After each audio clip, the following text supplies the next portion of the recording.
சென்னை கொல்கத்தா தேசிய நெடுஞ்சாலையில் தச்சூர் கூட்டுச்சாலை வழியாக பொன்னேரி செல்லும் வழியில் அமைந்துள்ளது ஆண்டார்குப்பம். இங்கே கோயில் கொண்டிருக்கிறார் முருகன். இவரை தரிசித்து வழிபட்டால் பதவி யோகம் வாய்க்கும் என்பது பெரியோர் வாக்கு.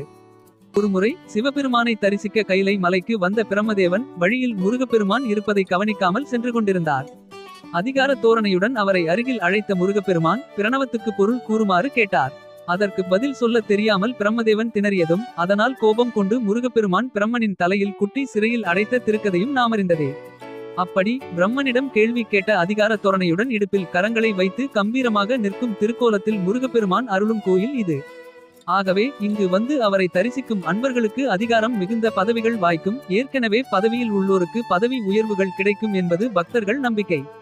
அலங்கார கோலத்தில் மூலவர் முருகப்பெருமானை தரிசிக்கும் போது காலை வேளையில் பாலனாகவும் நண்பகலில் வாலிபனாகவும் மாலையில் வயோதிகனாகவும் காட்சி தருவது சிறப்பம்சமாகும்.